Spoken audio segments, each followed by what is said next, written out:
Vaut-il mieux un auteur à la belle écriture qui s'influence de la vie d'autrui, ou un simpliste qui vit sa vie et pourrait la raconter? L'auteur qui s'en copie, en est-il un, ou l'auteur du livre qui l'instruit et à sa façon va en dire? N'en est-il pas des livres à brûler, cramer, tout ça? Des livres qui n'osent parler de soi, ou trop vides, ou trop pleins de disgrâce, peut-être, mais conter la vie de d'autres sans interview, dans la discrète attitude, n'est-ce pas tromper l'histoire? La marquer, tracer sous des effets de ressemblance, et puis glisser multiples, on ne sait pas, on ne sait quoi, trahir les mémoires.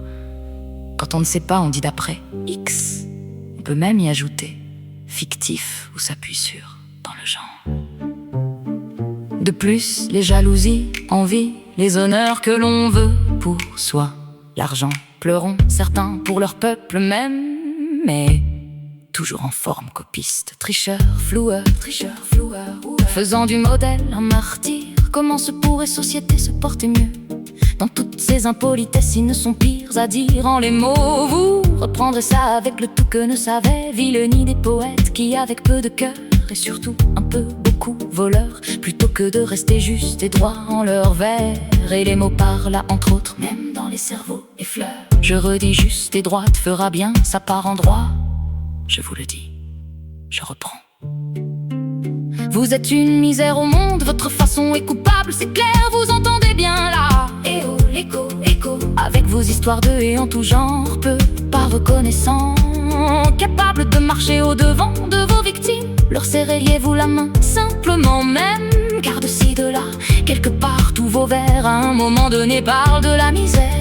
Vous en faites donc quoi de soutenir des engagés humanistes ou révolutionnaires?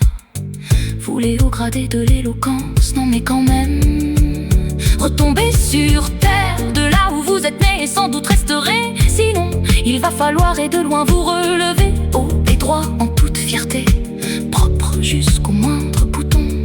Fait quelques années que je vous ai sous les yeux, et de plus ne marche pas seul, semble se confirmer d'appui. Mais tout ça, vous en avez parlé, il me semble. La naïve, docile écrevisse, loi blanche, l'alouette que l'on plume, des plumes, des plumes. Vous puez le caca, la merde à plein nez, je vous le dis. Des infidèles, des truchements, des profiteurs, même si nombreux se veulent de bonnes intentions. Les galets, d'égaler les blessent, leur font mal au cœur, au front, comme si on avait bonne forme dès le départ, et au point de s'en mettre dans la difforme disgrâce. Et ça ne passe, et ça agit dur, car à guerre, on vous la doit aussi d'en partie. Esprit rempli de ce n'est plus que de la faiblesse, vous êtes en disgrâce, et de quoi vous fait mal, puisque vous le savez, oh oh, tant qu'on ferme les yeux, vous vous moquez bien, et plus que moi, tout bel oiseau à ne le voir, toujours dans mes doutes de par les silences tenus. Combien se moquent, et de plus viennent de faire la morale, si peuvent, ils te racontent à leur façon comme leur plairait ou pas. Et en plus tu devrais être ce et te taire, hein, une misérable de plus dans le caniveau. Laissez être à ta place cet autrui mal fécond, dans toute la splendeur d'un renom. Non mais, je souris, je fais quoi? Oh, bonne mère. Et ils en parleront de leur mère pauvre, d'elle, leur fils gâté pourri jusqu'au moelle, incapable de compter sur eux pour libérer les âmes de la terre. Puanteur vous êtes, je vous le dis, et Dieu en son demi ne pourrait même voir cela. Vous inquiétez pas,